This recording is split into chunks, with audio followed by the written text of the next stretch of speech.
Welcome back, everyone. If this is your first time here, then please be sure to subscribe to my channel as it really helps out a lot, and leave a like on this video. That would be awesome. If you haven't seen my previous video, Why Astrology, where I explain why I've committed to astrology, and I give a brief explanation of the connection between my psychiatric diagnosis and my personal astrology, then please be sure to check out that video after this one. First off, I'll give you my qualifications. I am not a doctor, so if you are looking to get a psychiatric diagnosis, then you're going to have to go to a licensed practitioner, a licensed psychiatrist, doctor, um, in order to get a proper diagnosis. Everything that we're going to be doing here is for research purposes and other than what I have already discussed with a professional psychiatrist. So as I touched on in my previous video, for a number of years, pretty much throughout all my teens and 20s, I had been trying to figure out what was going on with my mental health, and I wasn't getting proper answers. So by the time I was about 29 years old, I found myself faced with a psychiatrist where I did get answers and I did get properly diagnosed. So what we're going to do here is I'm going to go over my official diagnosis that I got from a psychiatrist, and then we're going to compare that diagnosis to my astrology and go over the details. So first off, I think what's most important to get this rolling is I'm going to give you guys my personal diagnosis, and then I'm going to give a little explanation on each of the features of that diagnosis. I should actually say diagnoses because there are a couple of things that we're going to go over here. So when I'd met with this psychiatrist, I had already had my own suspicions about bipolar disorder, and those suspicions were in fact confirmed. So the psychiatrist basically diagnosed me with bipolar disorder, and that includes mania and depression. And then what I wasn't expecting, but am not surprised by, is that he also added on a cluster B personality disorder, or B cluster of personality disorders, which include borderline personality disorder, histrionic personality disorder, antisocial personality disorder, and narcissistic personality disorder. And this is interesting because we're really going to break these things down in detail. First, I'm going to give a little bit of an explanation of each of those diagnoses so that any of you who don't know what any of them are have a little brief understanding as we get started. And then we're going to open up my astrology and do a full comparison to show you where these things line up in both worlds. So I'll touch on each of these briefly, starting with bipolar disorder, and I'll give you a little explanation of what each of these things are. Bipolar disorder is characterized by its two separate mental states, mania and depression. Most people know depression because it's the depressing of the brain. It's the slowing down. It's the lack of energy. It brings on some sadness and some melancholy, and when paired. But then in bipolar, it's paired with mania. So mania is you could say the opposite to depression, where it's a speeding up and an increase of energy and an almost can be overwhelming state. So the two of those would be generally paired together. With bipolar, you have some people who only experience mania and no depression at all. You have some who experience mania and depression, but then you have some who have mixed states who can feel both at the same time. So me in particular, I do experience mixed mania, so mixed states. But that would be mania and depression both together. Bipolar disorder is actually often mixed up with borderline personality disorder, which is our next one on this list. But bipolar disorder is a sort of long fluctuation of moods. So it can take days to weeks to go into or come out of any of these states. Or some people can experience them faster. Some people experience them on really long time periods. But every brand of bipolar is different, as they say. So pretty much everyone has a different experience of how it expresses for them.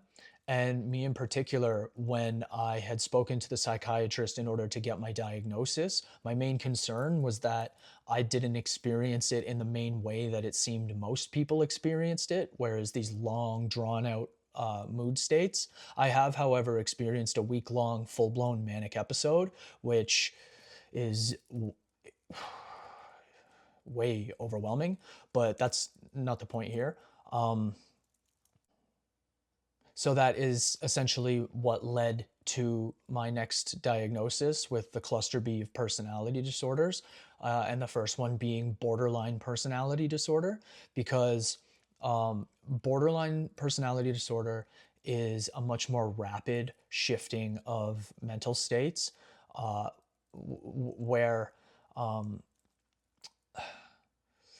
bipolar almost feels like a change in overall environmental weather within the mind, and borderline personality is sort of like a quick trigger. So it's being really rapidly angered or flared up at certain situations, and where bipolar is characterized by these long shifting moods, um, borderline is these quick rapid shifts. So we call this splitting with BPD, borderline personality disorder. So it's a splitting from one intense state to another very rapidly.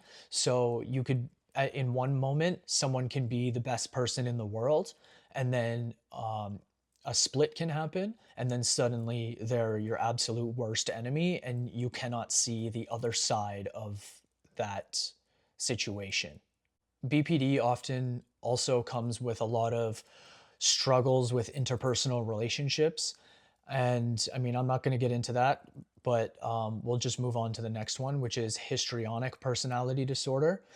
Histrionic personality disorder is a sort of over attachment to people and situations, whereas, like, um, it comes with a sort of excitement and joy, I guess, but also with an over expectation of people and situations. So, like, for example, in my own life with histrionic, I often tend to see people as much closer friends than they really are, only to find out later on that they don't see me the same way. And at first, that was a lot to realize because, I mean, to realize that everyone doesn't see you the same way as you see them is shocking. But then, you get used to it, and is what it is. Histrionic is also sort of attached to a need for approval from others. So this sort of over attachment style comes from a desire to seek approval and be told that you're doing well and that people approve of the things that you're doing. Histrionic means dramatic or theatrical, so this can often express as uh, maybe an overprojection of emotions or an overprojection of just the situation at hand, and seeming over energetic or over just a little too much for people. And then that tied in with borderline and bipolar is just a recipe for a bit of a mess. Next on the list, we have antisocial personality disorder, which, as the name suggests, brings antisocial qualities. So, a desire to often stay to yourself or reject societal norms, or even um, sort of destroy societal values and disrupt the entire system, which, yeah, it's so that's tied in. There's not too much to say about that. I mean, antisocial is antisocial. It often brings a lot of lying or disregard for the feelings of other people. That's not something I necessarily experience because, I mean, I do have that histrionic tied in there, but I can see what it's getting at because I definitely do exhibit some of those qualities as well. And then the last one on our list would be narcissistic personality disorder. This is the last one on our list here, and I just wanted to look it up real quick because I know there's a lot of people who overuse the term narcissism. And for narcissistic personality disorder, I just wanted to make sure that I hit this on the head without getting any misconstruences, you know? So, narcissistic personality disorder is a mental health condition in which people have an unreasonably high sense of their own importance. They need to seek too much attention and want people to admire them. People with this disorder may lack the ability to understand or care about the feelings of others. So that's interesting. We can tie it all in with the other stuff. So after going all that, I really want to stress this one point before we move on to the next portion of this video. Since we've gone over my personal mental diagnosis, my psychiatric diagnosis, something that you learn going through this process is that none of these disorders or classifications are set in stone. These things are a sort of collection of symptoms that have been put together and labeled as certain things. So, I mean, uh, for example, bipolar disorder, we have depression and mania. Those are two completely different things that over time were eventually lumped together. You had depression, you had mania, but you found out that they could both be together. Um, the thing the thing about this, and as I said earlier, bipolar disorder is one of those ones that can be is different for every single person.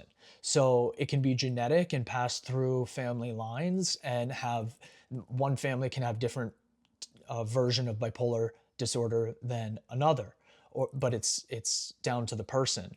So you have a classification that is called bipolar disorder, but um, even within that, each person who gets that diagnosis, it is not going to perfectly fit into that box. Just like the example that I used, where when I spoke to the psychiatrist, I had said, actually, I don't think I expanded on this, but I had said, so my bipolar fluctuations seem to come right after bursts of anger most of the time.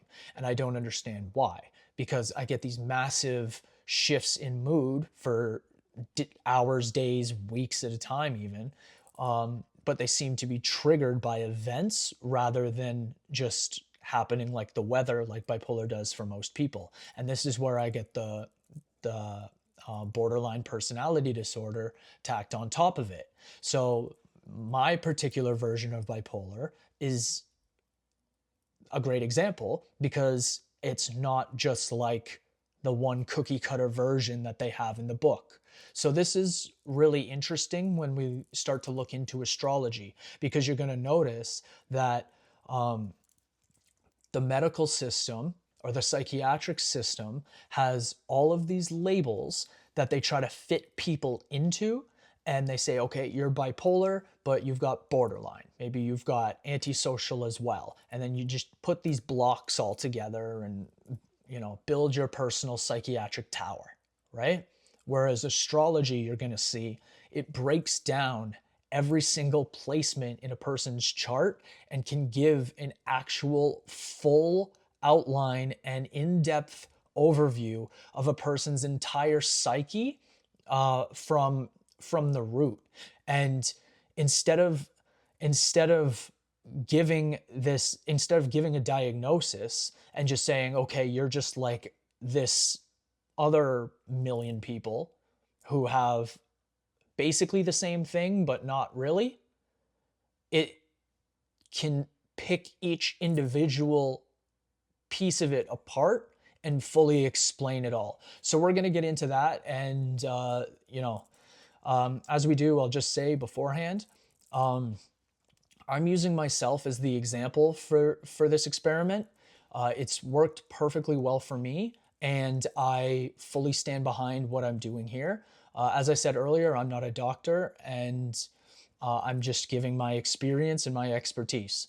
So essentially what we're going to do is we're going to take my personal astrology chart, which is my full chart from the moment I was born, which is not just my sun, moon, and rising, it is my full astrology chart.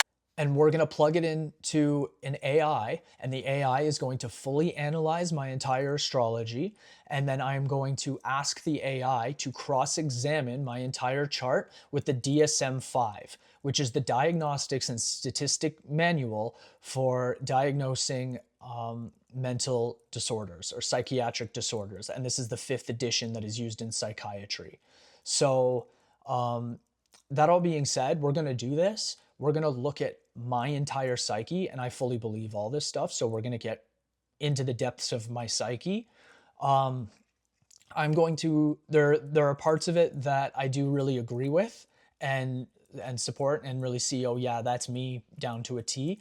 But then there's parts that obviously, like any person, I have my disagreements with and don't want to admit, especially when we get into things like, say, maybe narcissistic personality disorder. But there are also nuances that are pointed out in astrology that you don't get with psychiatry, whereas with narcissistic personality disorder, for example, in my chart, you're going to notice that it doesn't really express as a lack of empathy for others, or like a like I'm better than you kind of thing. It expresses more so as just a desire for admiration and a need to be liked almost, which is ironic once you get into the rest of my astrology, but especially with the antisocial personality disorder. So there's a lot of nuance to this stuff. I mean, I've got a few diagnoses that we have to go over, and I've had the AI analyze the entire thing, and let's get into that now. All right, I got a lot of notes here. So we're going to go over these one by one, each of these disorders one by one. And I think the best way to do this, to be able to consume the information most appropriately, is to go over a sort of quick listed summary of each of the disorders and the placements that are most important to those disorders playing out. And then once I've done that, we'll go into a deeper dive of each of them individually, where I will give full detailed explanations of all of them. So I've got a lot of notes open here, and let's get right into it. So I'll start with bipolar disorder, which, like I said, mood instability and cycles of elevation and depression. So the core planetary triggers that come with this are my moon in Aries in the 2nd house. And it's interesting because I do have most of my personal planets are Aries. So this does have a lot to do with it. And actually, a few of these placements do pop up a few times throughout this entire experiment. So you'll see them as a main player for bipolar disorder. You'll see them as a main player for borderline. And given that these are similar diagnoses, they do play out in similar ways with their obvious nuances. So as I was saying, we have my moon in Aries in the 2nd house, which brings rapid shifts, emotional impulsivity. Sorry, that was rapid affective shifts, emotional impulsivity, and now reactions that lead to a volatility of mood. So when things happen, when things shift real quickly, instantly, it often sparks a volatile mood. I notice this often first thing in the morning when I wake up. If I watch the news or something, or I open social media and see an instigating or a triggering post, something that kind of gets at my emotions, then I am very quick to be volatile on that kind of thing. So you could see me posting sort of aggressive things in the first hour or two of my day, and then sometimes I tone it back a little as we go. But that volatility of mood, definitely. And then paired with Mercury in Aries, also in the 2nd house, and Mercury being the mind and communication, this brings cognitive impulsivity. So a lot of rapid mental shifts. Fast switches in thought processes can reinforce flighty shifts between expansive versus depressive states. Yeah, so Mercury and the moon there. The Mercury making my communication style all bouncing all over the place, and then the moon making me really quick to get emotionally volatile. Next, we have Venus in retrograde in Aries on the cusp of the first and second houses. So the second house pertains a lot to personal resources, whereas the first house is more centered around your expression. So my Venus is sitting in the house or on the cusp of the house of my ascendant. So a very personal placement. This has to deal with relationship and pleasure cycles that feel like highs and lows. So often in relationships, not even romantic relationships, but just relationships with people, I often do experience situations of high intensity and then low intensity, and it just kind of comes and goes. Not necessarily like arguments and then all flowers and rainbows, but like just just sometimes it's really high, sometimes it's a little low, you know. And then Venus retrograde creates reflective downturns alternating with bursts of magnetism. So this comes with the highs and lows. So often, yeah, I'm often faced with situations that leave me feeling very reflective afterwards, wondering, did I say the right thing? Did I handle the situation perfectly? Uh, this you're going to see tie in with borderline personality as well, because oftentimes when I have my explosions or blowups, they're very short lived. And then I often find myself within just a few minutes becoming completely reflective and analyzing what has just happened and reassess and assessing very quickly. So that comes with my Venus in retrograde. The next one here, Mars in Cancer, which Mars being the ruling planet of Aries. It's interesting because it's in Cancer, which is its fall. In my last video, I said detriment. That was my mistake. I was a little anxious doing one of my first videos. Mars in Cancer is in its fall. So this is Mars's least favorite sign, but it's the one pulling all the strings between my other Aries placements. So whatever they're doing have an effect on my Mars in Cancer, which is interesting because this is where the depressive state comes in.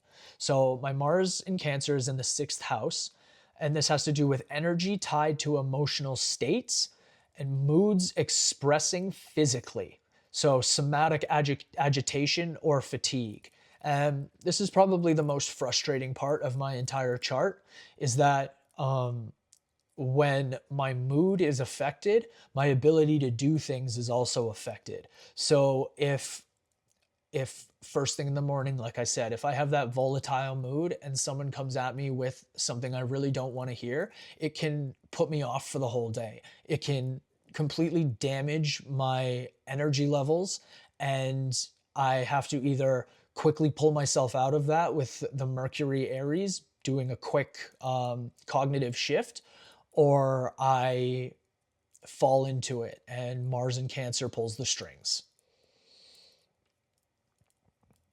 And then the somatic agitation factor to this is that it means it basically expresses in my body. So if I'm feeling stressed, then I will develop soreness or low energy levels, right? But actual like muscle soreness and things can develop, and that would be somatic, or fatigue, right? Low energy levels. So that's the core planetary triggers for bipolar disorder as they express in my chart. And already you can see a lot of nuance in the way that things are done here. So the next thing I'm going to move on to is the structural contributors to bipolar disorder in my chart. So here we have actually Uranus, Neptune, and Pluto, which is interesting because these are the back three most planets of the solar system. So I actually should say as well, my rising sign is Aquarius, meaning that naturally my ruling planet is either Saturn in the traditional method or Uranus in the modern method. I like to acknowledge both as my ruling planet for many reasons, but some reasons I'll get into later. Basically, I personally like to go with modern astrology. I just like it better for the systems that I'm creating. I feel like it works out better. But Saturn is also the most dominant planet in my chart, so it does technically take the rulership mantle. Um, but so structural contributors, the first one here is Uranus in Capricorn in the 12th house. Um, this would bring sudden, unpredictable inner states, hidden shocks surfacing from the unconscious. This is interesting because this is something I definitely do experience and already know that I experience, and being able to put it to a specific placement is exciting to me because I can see this happening through manic uh, uprising, like as mania is coming on. I can see this is sudden unpredictable inner states, not even just mania, but this goes in with the borderline as well, because this brings rapid shifts, it brings disruption and quick um, this would also tie in with Mercury, because these unpredictable inner states and hidden shocks will light a fire up in Mercury and create those quick, rapid cognitive flips. So they all tie in pretty deeply together here. Neptune in Capricorn, also in the 12th house. And it's important to note that the 12th house deals with the subconscious. So it's the deepest aspect of your astrology. I have both Uranus and Neptune here. So this is disruption and the rebel, Uranus, and mysticism, dreams, and spirituality is Neptune. So this brings emotional permeability and diffuse boundaries, leading to dissociation or collapse after manic highs. And this is very significant because I do often collapse. If I have a blow up with somebody, or my energy goes to that level, I often will crash either very quickly, or well, once it's run its course and I'm kind of just leveling back out, I will crash. So it's interesting to know that Neptune is the one that brings those. Pluto and Scorpio in the 9th house would be next. This is an all or nothing intensity in belief systems, which contributes to extremes of conviction and collapse, which absolutely, and I love this because the way I am about my belief systems is exactly that, a complete conviction, and that's it. Um, Conviction and collapse. And a lot of my belief systems do bring me to a point of feeling that there needs to be a collapse in many areas in order to bring on a restructuring and a rebuilding. This would be my Aquarian nature, the innovation and the rebellious nature. But this is, yeah, this is all this tying together. And then the last part for this bipolar disorder section is modulating houses. So we have the first house and the 12th house, which are significant. And I've mentioned both of these specifically. So the first house in Aquarius with Saturn is the outer shell of restraint, contrasting with inner volatility. Saturn tries to impose order but amplifies pressure when overburdened. So Saturn being structure and boundaries and discipline is exactly that. So I can explain this directly as myself and my own experience. So I know this is 100% accurate because all my life I've been very follow the rules, behave, um, respect your elders, be polite, always, that was how I was raised. That's how I grew up. And that is always the mentality that I carry about me in public generally. But then Uranus is such a powerful disruptive force in my chart that that particular thing has been shaken over the years, and that is more of an underlying layer of myself now, where I have let the sort of rebellious nature come to surface, and Uranus has a lot more pull with me in my adult life than it used to.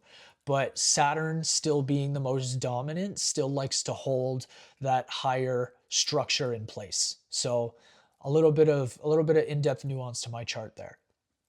Then we have the 12th house with Uranus and Neptune, uh, the house of the unconscious, solitude, and hidden suffering. Strong bipolar signature with these placements. So, like I said, I think I've said enough about that in particular. So, let's move on to the next one, which would be borderline personality disorder. Borderline personality disorder, instability of affect, identity, and relationships. So, again, we start with the core planetary triggers, and then there's going to be two different sections for this one this time, actually. Three different sections for this one this time. So, core planetary triggers. And the first two of these are very similar. So we have Venus and the Moon in Aries again. So Venus retrograde in Aries in the first house brings an attachment instability, hot and cold love dynamics, and frequent relational revisions. So, as I said before, some of these are going to repeat a little bit in a different sort of way because it expresses differently depending on the disorder that is being addressed. But again, that's those highs and lows, except now it's hot and cold. And then we've got frequent relational revisions. That's, again, always coming back from situations or circumstances or conversations or whatever it is, and doing a deep analysis and revision to myself about how everything went down. So that's a key theme that portrays itself through most of these, through most of this experience. And then the Moon in Aries in the second house brings emotional intensity, rapid anger or sadness, and frequent abandonment fears. So I will admit, yeah, that is something I experience. I experience abandonment fears quite a bit, or have in the past. But this is something that I've learned to address and cope with and deal with. And I feel like this is my Aquarius rising, the sort of detached rebel, just being able to do exactly that, learn how to completely detach. So, yes, there are frequent fears of abandonment, but a lesson that has come from that has been learning ultimate detachment. Next is Saturn in Aquarius in the first house. As I was saying, Aquarius. And again, Saturn being my ruler, rigid self-criticism, an oscillation between harsh self-control and collapse into dependency. Now, this is something I do notice with myself, and before even reading this is always something that I am trying to keep a cap on for myself. So, rigid self-criticism, yes, I'm very harsh with all of the things that I do, and I've had to learn to not have negative self-talk because of all those things. So that would be the borderline, right? I almost splitting towards myself and speaking to myself negatively and putting myself down. So rigid self-criticism with Saturn. And then bringing an oscillation between harsh self-control and collapse into dependency. So this is true. So if I notice that somebody is going to be doing things for me, then it's easy for me to just allow it to happen and then never think about it. And this is collapsing into dependency. So something that I do is I practice an aggressive individuality, a sort of like, I don't ask for help moving, I don't ask for help doing most things unless I absolutely need a second person. I would rather just do everything myself, because if I allow somebody to come in and do one thing for me, then I'll allow them to do 100 things for me, and I'll just start to collapse into dependency. And I don't like to say laziness, because I'm not lazy, but it is it is something that I practice on a daily basis. I've heard this described as something like optional adversity, or chosen adversity, or something like that, where someone will actively choose the more difficult path in completing a task because it builds more character and doesn't allow you to fall into this dependency. So that's something I really like to keep a tab on for myself. And it's interesting that it comes up as a borderline personality trait under my Saturn in Aquarius.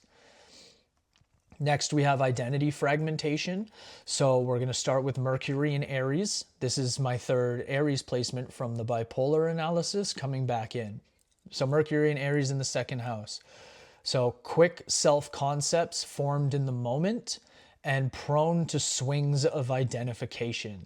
So this is one of the things with borderline personality disorder, also known as BPD for short, that I didn't describe earlier on, is that self-concepts can form around being around other people. So people with BPD sometimes don't even fully know who they are as a person, because they will form these concepts of who they are based on the people around them.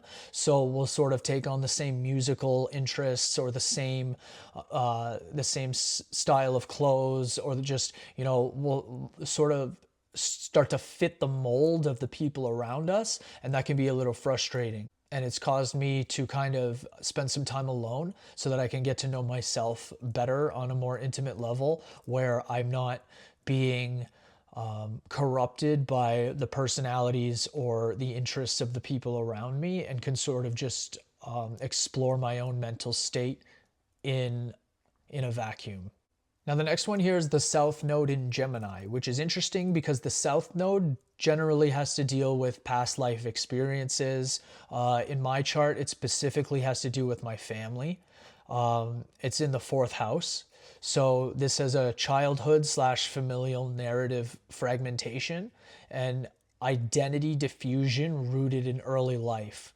So that lines up because I did have a lot of identity disruptors in my early childhood. I'm not going to get too much into that and vent on all my childhood experiences, but there definitely is an aspect of familial narrative fragmentation. Leading off of what we said about Mercury and Aries with the swings of identification, I've actually had to pull back and get away from most of my family in order to, again, disconnect and discover who I am without any of them, because that perspective of my life feels very fragmented and disrupted. Next, we have Lilith in Pisces in the first house. This is an interesting one because Lilith is the black moon, so this is generally your shadow. So the part of yourself that you keep to yourself and don't, and kind of feel like it's unappealing to others, and it's just kind of your own personal secret almost. So I have it in the first house, which is strange if you don't really understand this certain aspect of astrology, because I have Aquarius in the first house, but then I also have Venus on the cusp of the first house in Aries, but then Pisces isn't my first house because it's intercepted. So I'm not going to explain all the nuance of that, but basically an intercepted house is one that didn't really get a placement of its own because it was squeezed between two, and it follows in line with the one that leads before it. So for me, that would be Aquarius and the first house. So my shadow is hidden in Pisces, tucked away behind my first house. This brings deep sensitivity around visibility and rejection. So absolutely. Here I am on YouTube now, but I've been feeling like I should be doing this for years, and it's taken a lot of really self-assessment and bringing myself to the point where I could do this for me to actually be able to sit down and start recording myself to do it. I feel great now that I'm doing it. After the first one, breaking the ice, it completely changed my perspective, but this definitely lines up because I do have sensitivity around visibility and rejection. This leads to identity becoming performance and projection. So again, yeah, probably this is something that I don't want to address in myself, but I'm convinced that the astrology is accurate, so I should probably admit it. But this brings identity to becoming performance and for protection. So a sort of exaggeration of the personality in order to protect the inner aspects of the personality. And being that this is an intercepted house, it's one that doesn't necessarily project itself or pronounce itself earlier in life. It kind of takes a while to come on and adapt to my personality. Yeah. So then the third section that we have here is relational extremes. The first one is Jupiter retrograde in Libra in the seventh house. This is an exaggeration of fairness and unfairness in partnerships with an oscillation between idealization and disappointment. So again, we're in the BPD, borderline personality disorder section here. So an oscillation between idealization and disappointment. So I could really, like, if someone is in my good books, I can really put them up on a pedestal and really see them as like an amazing person and someone who could do no wrong. But then with someone being unfair, this can really destroy the entire image, like being manipulated or somebody being unfair to me or not treating me the way that I'm treating them. Not necessarily treating them, but you know, like an equal level of exchange, a sort of mutual respect and fairness, right? If that mutual respect and fairness is not getting met, then the entire perception of a person can be completely destroyed, which super interesting. The next one here, we have Chiron in Leo in the seventh house. A wounding around being special enough for others and compulsion to seek validation in relationships. So Chiron is the wounded healer. So this is themes of being hurt in order to help others heal. So a wound around being special enough for others. Yeah, I could say I have a little bit of a main character complex that I've always had through growing up. I mean, I am the oldest child, and I am also the oldest of all of my cousins. So the first of the generation. So I was always the first one to do everything. And I think this did develop a bit of a main character quality. And so I do have a bit of a compulsion to seek validation and feel like the special one, or feel like other people see me as special in their lives. And you know, I'm really getting in deep with it here into my psyche, so we got to go into a few of these more uncomfortable aspects. But yeah, nope, that's true, definitely. I do like to feel special. I mean, who doesn't like to feel special, right? But again, this comes into a bit of my narcissistic qualities. But we're on BPD here. Let's not get ahead of ourselves. The last one here is the subconscious contributors. So again, Neptune and Uranus in the 12th house. So this is a really interesting one. I mean, between Neptune and Uranus alone, I find a lot of situations where they both come up together. So Neptune in the 12th will bring dissociation and fantasy proneness with blurred boundaries. So yeah, I can get really up and out there in my fantasy world in my mind. I can come up with crazy ideas and theories and visions and thoughts about the world and what's happening. And maybe this all comes to an almost schizophrenic or psychosis level of blurring boundaries and dissociation. But it is what it is. Fantasy proneness, yeah. I like to envision mystical, magical worlds and situations and life events, and you know, you could say I'm a very mystical, spiritual person, if I do say so myself. But you know, these are my subconscious contributors. Neptune is very, very heavy in my subconscious mind.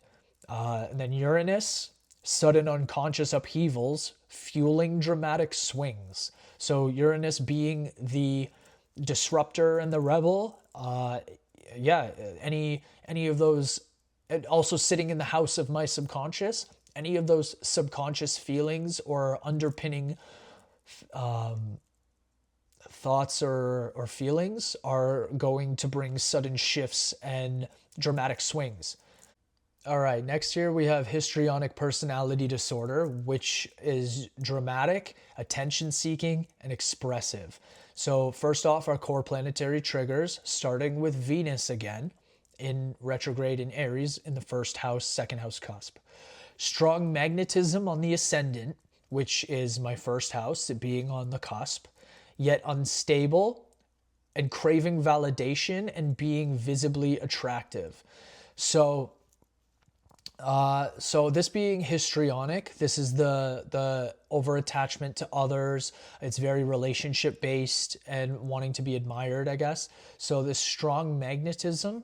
I mean, you could say that this is my magnetic personality, but this is Venus expressing itself in this histrionic way.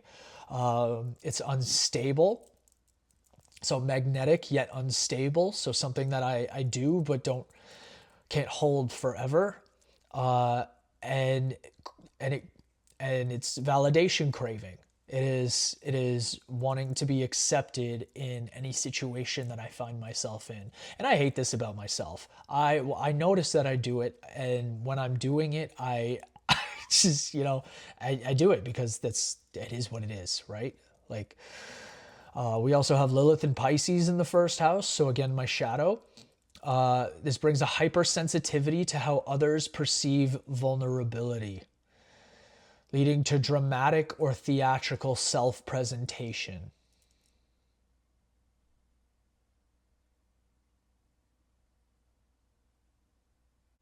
Huh. This one's actually just hitting me right now as I read it. Hypersensitivity to how others perceive vulnerability. That is a crazy line because I often find myself on one-on-ones with people getting super vulnerable and expressing like deep emotions, and then other people just can't meet me on that level, and then I end up getting a little frustrated because like I've brought myself down to be hypersensitive with this person and they just don't care. So sorry, that's to how they're perceiving my vulnerability, right? That's me being hypersensitive to how they're perceiving my vulnerability, and then leading to dramatic or theatrical self-presentation. Yeah. Yep. And then kind of trying to be a little bit more to get that validation. So, yep. Again, this is the shadow. These are the aspects of ourselves that we don't necessarily think that others find appealing. So we kind of hide them, keep them to ourselves, don't express.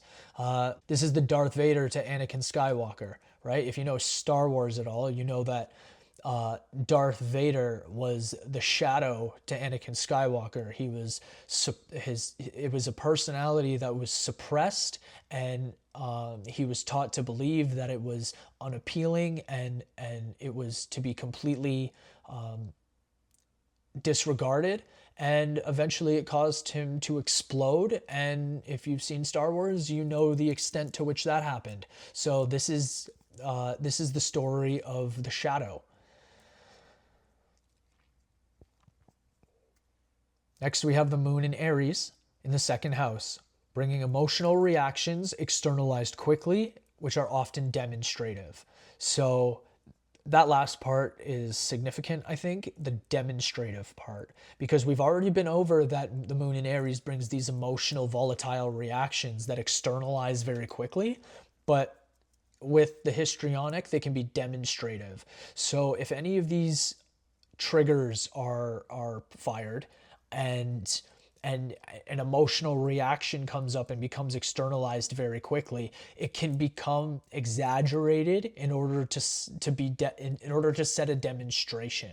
Sort of like, if somebody steps on my toes, it'll be a sort of rapid explosion in order to kind of push this person down so they don't do it again, right? It's like setting an example. It's setting that initial burst demonstration so that we don't have to escalate this any further, right?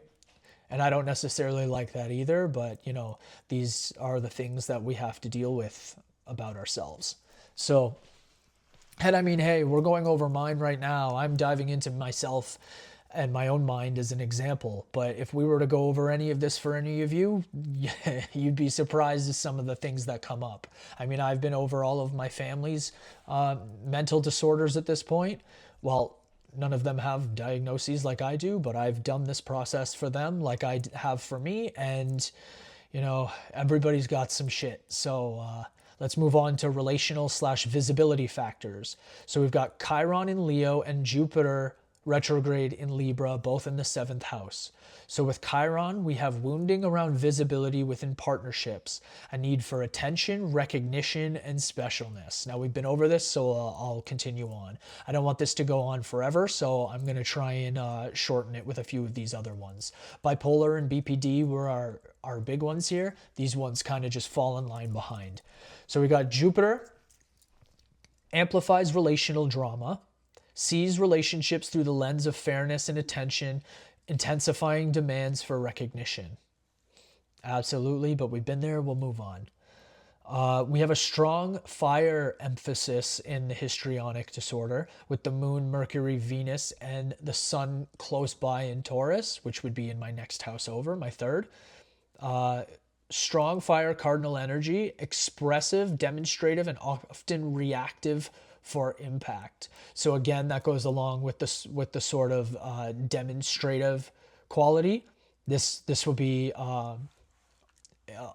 often quickly reactive to be impactful and sort of set an example early on so we don't have to escalate any further. Subconscious amplifiers, here we only have Neptune in the 12th, which heightens dramatization and fantasy, often blurring reality versus performance. So, yep, maybe that's why I don't like addressing it and why I have trouble sort of seeing it at times, because we have Neptune here blurring the line between performance and reality. Moving on, we have antisocial personality disorder, which is a disregard for norms, impulse, and manipulation. Starting with our core planetary triggers, we have the moon and Mercury in Aries in the 2nd house again. Quick, impulsive, emotional, cognitive style. Disregards long-term consequence for immediate satisfaction. This I feel like should actually line up with the bipolar section a little more, because or should be listed in bipolar, because bipolar spending is a thing that has come up in my life. And the fact that it says disregards long-term consequence for immediate satisfaction, this can happen with my spending at times. Whereas I have noticed early on in my life that if I have large sums of money just immediately at my disposal, I will just start using it. I'll find reasons to make it useful. So disregards long-term consequence for immediate satisfaction. I really try and stay on top of myself with this. I don't let myself buy things that I don't need, but this is something I have to keep track of. Next, Mars in Cancer in the 6th house, which we haven't seen since bipolar, is anger somatized, and when unchecked, can become explosive in indirect or manipulative actions. Yeah, I feel a little called out with that one, but yeah.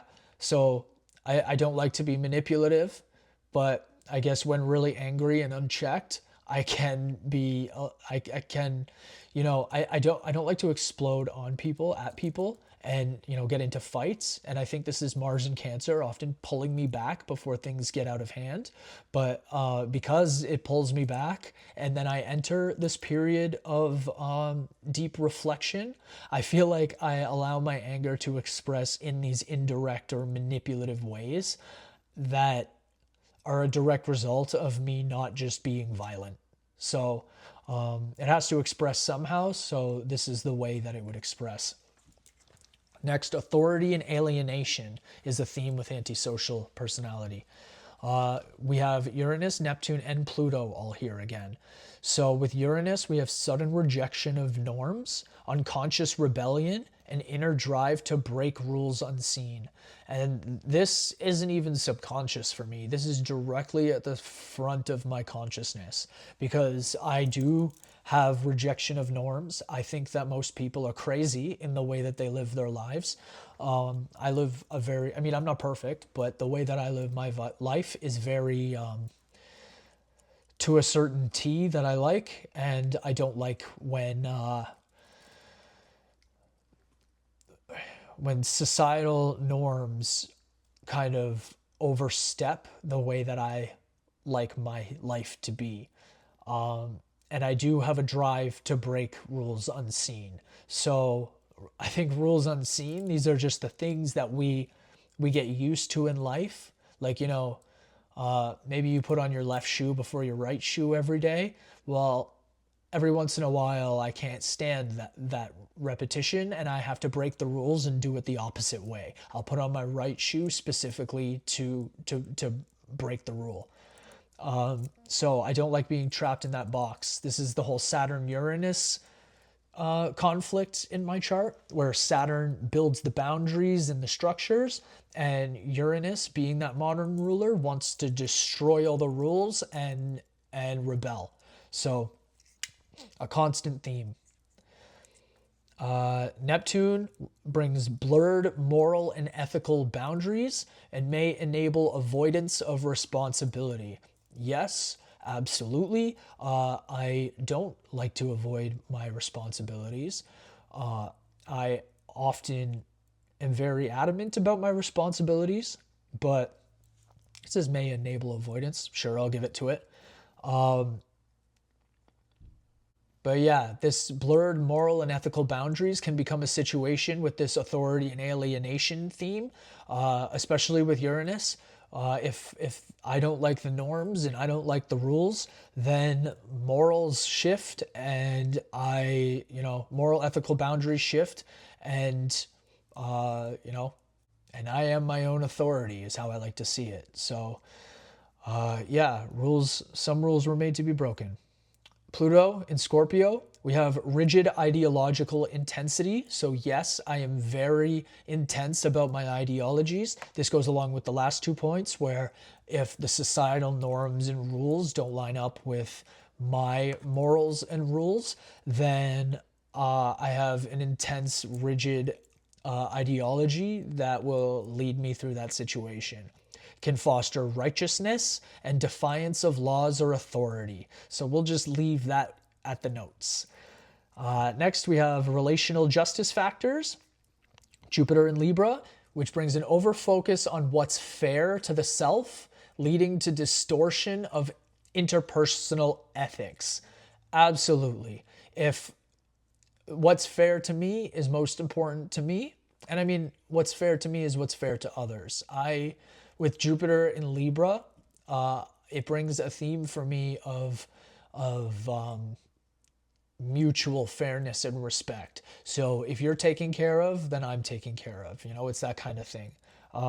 So what's fair to the self, leading to distortion in interpersonal ethics. So if somebody else is seemingly getting more out of a situation than me, then like unfairly, obviously, not like manipulatively from my side, but like if I'm feeling mistreated or unfair, then yeah, there will become distortion in interpersonal ethics pertaining to those situations. And then we have the South Node in Gemini, again, my family house. Learned early adaptability in unstable environments. Yes, this brings me to my early fragmentation of personality, being in a household that is in a constantly unstable environment, causing me to constantly fear for my safety and have to basically grow up ready to actively defend myself or be my own protector. So yeah, and that'll bring in some of the BPD bipolar stuff as well. But fluid relationship to rules. Oh, so the learned adaptability in unstable environments brings fluid relationship to rules. So the fact that my authority figures growing up caused me to experience an unstable, unhealthy environment, it has developed a fluid relationship to rules. So if you don't respect the authority, then you don't respect the rules. So in that sort of situation, this is where Uranus really shines, because it's that disruptive nature that disrupt the boundaries, disrupt the structure, because this is not working for us. And then the house emphasis here is the ninth house with Pluto, with a focus on belief systems and morality. When distorted, can justify antisocial actions as necessary truths. So, yep, absolutely. All of these things sort of play in together here. They feed each other. You know, the antisocial feeds the bipolar, feeds the borderline, and then they all sort of feed back to each other in a sort of feedback loop, right? Because it's all my chart, it's all my diagnoses, it's all me. So let's move on to the last one. Ironically, narcissistic personality disorder. Grandiosity, need for admiration, and fragile self-esteem. So the core planetary triggers that we'll start with are Chiron and Leo in the seventh house. Central wound of not being seen as special, bringing a compulsive pursuit of admiration and attention. So again, like I said earlier, with narcissism in my chart, it shows up more of a need for attention rather than a disrespect for other people's emotions and feelings, right? So next, we have Venus retrograde in Aries. Self-image tied to attractiveness and magnetism, with oscillations in confidence, feeding fragile self-esteem. So here's one again that I don't really want to address, but I will for the sake of transparency and for our research here. Because yes, definitely my self-image is tied to my attractiveness and my magnetism. So that's not to say I think I'm the most attractive guy ever. I also don't think I'm the most ugly guy ever. But that being said, I do work out consistently, regularly, aggressively. If I go more than 3 days without a workout, I feel like I am being destroyed. Like it is so tied to my self-image, this having to, and my self-esteem, this having to keep my appearance attractive in order for people to like me and want me around, to feel like I have this quality of magnetism. I need to constantly be feeding this self-image. And it's funny because I've never been the most fashionable. I don't really like style myself much.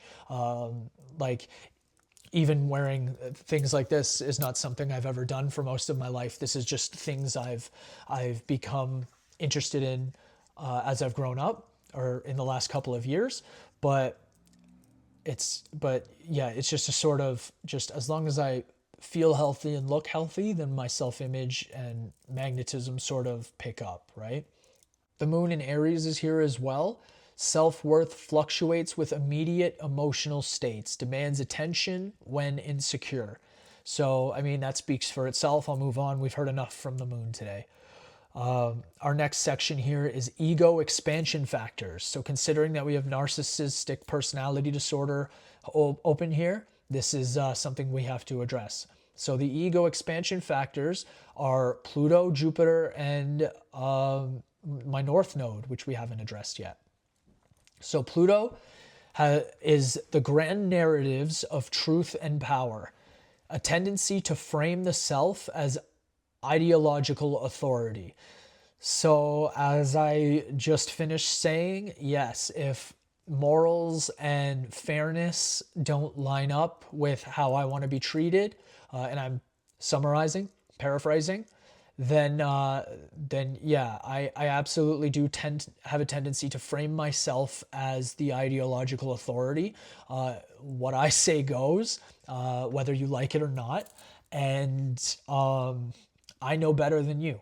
I've done my research, and if you haven't, and I know better, then I know better than you, and that's your problem. So absolutely, grand narratives of truth and power. If I know the truth, then I have the power. If you don't know the truth, you have no power. Absolutely, this is a deeply ingrained belief in my psyche. So with Jupiter, we have relational magnification of fairness and admiration, oscillations between overinflated self-image and insecurity. So, yep, just like we oscillate between relational states with people, so we have the highs and lows, hot and cold, we also have a magnification of fairness and admiration. I will tend to oscillate between overinflated self-image and insecurity. Next, we have the North Node in Sagittarius in the 10th house. So we've done the South Node a few times, now we've got the North Node. Public role linked to being an admired authority slash teacher can feed need for visibility. So the 10th house has a lot to deal with career and public image. So this is one of the reasons that I've been able to come and start doing YouTube, because I don't like putting myself out there like this. I don't like trying to draw admiration and have people view me, but it is something that intrinsically I desire. So I'm kind of conflicted in this way. And I've really gone deeper into this public role and career section, and it's said a lot. The astrology has said a lot about how my career path is to be a teacher of higher knowledge and truths, is to share these technological discoveries and these this being AI and mixing it with the astrology and things like this, and to sort of be a pioneer in this exploration of higher consciousness and knowledge. And so the fact that I've been doing all of this and it's brought me to all of this knowledge and the projects that I'm working on and just everything that's come of this so far, it's kind of just poked me in the back to say, hey, like, I have to do YouTube because my astrological career destiny is to be an admired authority figure or teacher. And maybe this feeds my narcissism, but if this is my life path, then maybe that's why I have it in the first place. So the next section are subconscious amplifiers. Again, Uranus and Neptune in the 12th. Idealized visions of self that fluctuate with unconscious fantasy of being extraordinary. Absolutely. So here's a little bit of narcissism boiling up. I have idealized visions of the self that fluctuate. So I do see myself as an extraordinary person. This is a bit of that main character complex that I developed as a young kid, where I do see myself as a sort of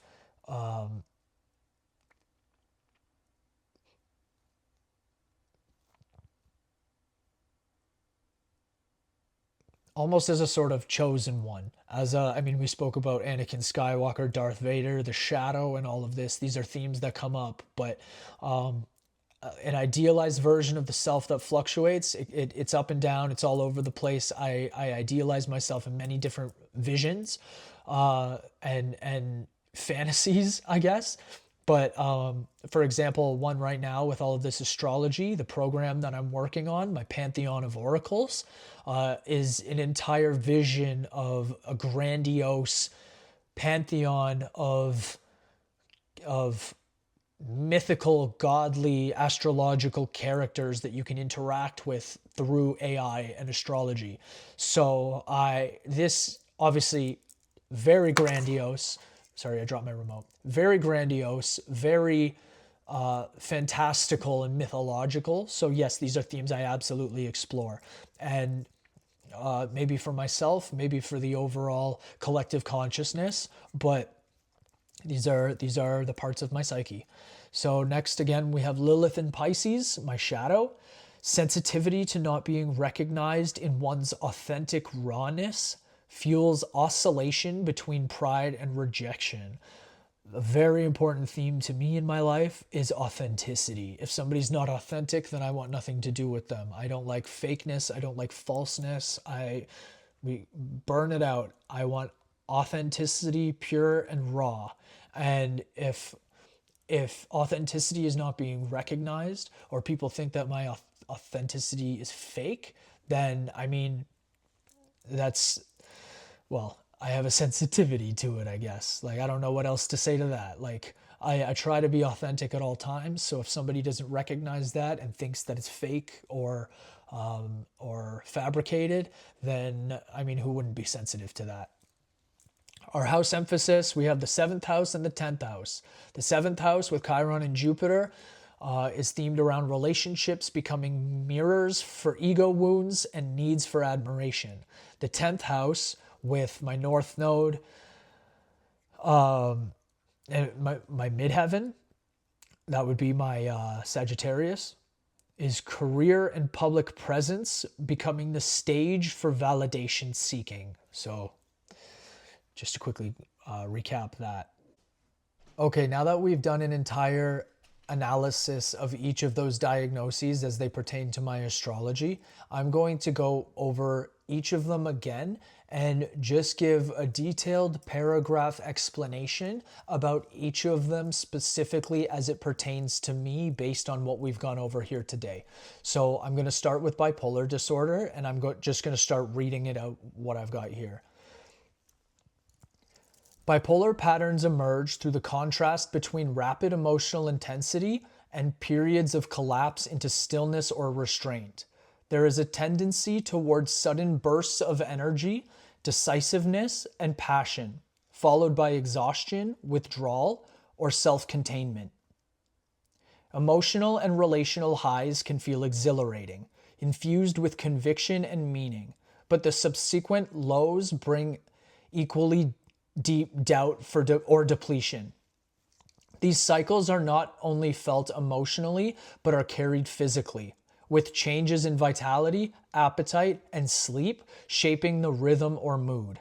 The inner world is highly sensitive to unconscious shifts, dream states, and altered perceptions, which destabilize internal balance. Overlaying this is a strict sense of control and self-awareness that attempts to keep the outer image stable, even as the inner weather changes dramatically.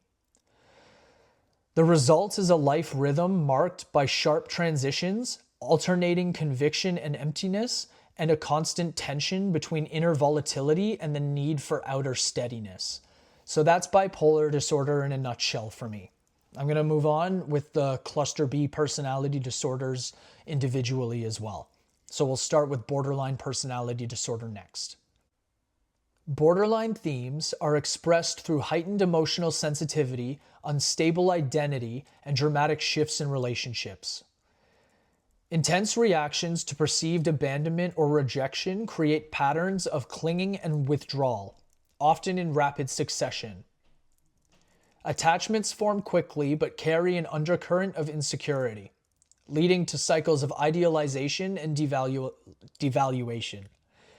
Internally, there is a harsh, critical voice that demands control yet collapses under pressure, creating unstable self-concepts and swings in personal identity. Early life experiences of fragmented stories and shifting foundations can linger as echoes in the psyche, feeding present-day volatility. At the same time, there is a raw vulnerability to being seen or unseen, which often manifests as protective, performance, or dramatization when safety feels threatened. Partnerships play a central role in this cycle, functioning as mirrors for self-worth, yet often triggering deep wounds around being valued, admired, or special. Dissociative breaks and sudden shifts in internal state deepen the instability, producing a constant oscillation between the craving for closeness and the fear of being left alone. Histrionic personality disorder. Histrionic patterns emerge through a strong drive for visibility, dramatic expressiveness, and a hunger for validation. There is a natural magnetism that easily attracts attention, but also an inner cycle where external recognition never feels fully sufficient, prompting continuous bids for admiration. Vulnerability is frequently expressed through dramatization, making emotional states highly performative and visible to others. The emotional landscape is vivid and outwardly displayed, with moods often enacted as gestures, words, or dramatic actions. A deep wound exists around being recognized and valued, especially in intimate relationships where the need for appreciation can escalate into relational theater. Everyday exchanges with others are magnified into moments of approval or neglect, intensifying reactions. The overall life path reinforces this theme by pulling identity toward public visibility and performance, tying self-concept to audiences and external acknowledgement. Blurred lines between imagination and reality add to this, giving expression a heightened theatrical quality. The result is a personality style that seeks affirmation through presence, dramatization, and recognition, often fueled by a deep insecurity about being overlooked.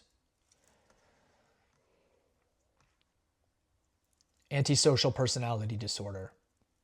Antisocial tendencies appear as a mixture of impulsivity, hidden defiance, and adherence to a personal code over collective norms. There is a strong drive to act in the moment, often favoring immediate gratification over long-term consequence. Anger and frustration are absorbed into daily patterns and can surface indirectly, creating tension or oppositional behaviors. A deep streak of rebellion exists below the surface, manifesting as resistance to authority or conventional expectations. Personal responsibility is sometimes blurred, replaced with rationalizations or situational justifications for breaking rules. The sense of morality is deeply tied to personal philosophy, with convictions felt as absolute truths that can override external laws or obligations. Experiences of early instability reinforce this, creating adaptability in shifting environments and reducing the sense of fixed external boundaries. Fairness and justice are often interpreted in self-serving ways, with relationships becoming arenas for testing balance on individual terms. Altogether, the style is marked by quick reactions, skepticism of authority, flexible adherence to rules, and reliance on personal codes of meaning as justification for defiance. Narcissistic personality disorder. Narcissistic traits are reflected through a core wound of not being seen as special, fueling a deep hunger for admiration and recognition. Self-image is tied to appearance, magnetism, and external validation, creating cycles of confidence that rise and fall with others' responses. Emotional self-worth fluctuates sharply, swinging with moods and relational feedback. A tendency toward grand narratives frames life in terms of destiny, importance, or moral superiority, intensifying both pride and defensiveness. Partnerships are a primary mirror for self-esteem, with the need for admiration often centered in one-to-one connections. Public life and visibility play a central role in the life trajectory, making audiences, recognition, and authority positions key to identity. The unconscious holds fantasies of extraordinariness, creating internal cycles of inflation and deflation when reality tests these visions. A heightened sensitivity to recognition reinforces oscillations between pride in uniqueness and feelings of invisibility. This creates a style that thrives on being admired and respected, while struggling with fragility beneath the surface when external affirmation is lacking. So that's an entire paragraph form description of each of my diagnoses that we've gone over here. Now, we've really gone over a lot here today, and I appreciate it if you've stuck around and stayed with me, because I feel like there's a lot of valuable information in what we've just discussed. I mean, as I said way back at the beginning of this video, this AI will tell you as you do it. It is not meant to diagnose any mental disorders. It is only doing cross-examination for research purposes. But what I take from this experience, and I should say, because I don't think I said it in this video, I said it in the last one, but in cross-examining my astrology chart with the DSM-5, it gave me all of this exact diagnosis that the psychiatrist diagnosed me prior. So it matched the information that I already had. So I'm exploring all of this further, and in doing this for other people, I have not given any exact diagnoses, but for research purposes, it does show exactly what I would expect those people to be diagnosed with if they had gone and got that work done. So the important thing that I take from this entire experiment is that, you know, the psychiatric system can diagnose a set of symptoms and put a person in a box that they've already outlined with whatever set of symptoms fit into that box. But here, after looking at the astrology perspective of it all, you can see how all of these little nuances are picked apart and further explained for an individual, for one person. And so I can sit here and have a full outline of my personality without having to go to a doctor or a medical advisor or professional or any of that. I can ask any questions that I want, and the AI will analyze my astrology and give me the appropriate answers. And all of this being said, I just want to add as an extra note, I have been diagnosed with all of these disorders, but I have never, not even once, taken any medication for any of them. In exploring all of it, I decided that I never would. I'm not one who likes to take medication. I reject all forms of pharmaceutical drugs, and you know, with doing this work here today, I'm hoping that maybe somebody like me who has some of these severe diagnoses is able to pull themselves out of the system of doom and gloom, and out of resorting to medication for masking these symptoms, and recognize that this is who you are at your core. You are special. You are born this way. And take it from me, who clearly has the specialness complex as well. We are all individually special. Everybody who does this is going to come up with some disorder or another. There's going to be nobody who is perfectly squeaky clean. And to that I say, we are all perfectly squeaky clean because we're all the way we're supposed to be. And if you're thinking that the way you're supposed to be is not natural, or that the way you are is not natural, and that you need to mask these things with pharmaceutical drugs, then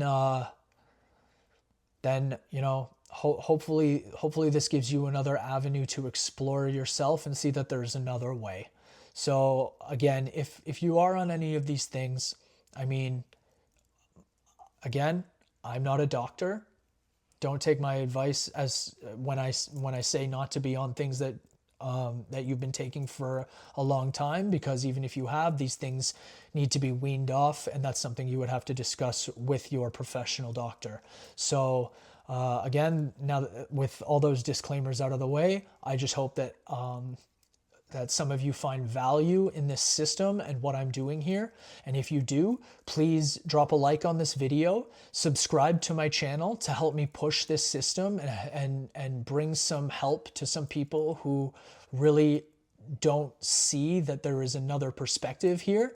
And I would love to hear your comments. If you have anything to say, positive or negative, any constructive criticism or any criticism in general, I mean, hit me. I've put it all out there now. This is my thoughts. This is what I believe. This is the work that I'm doing. So I stand by it, and I hope a lot of you do as well. So thanks for being here with me, guys. I appreciate all of the support. Much love. Take care.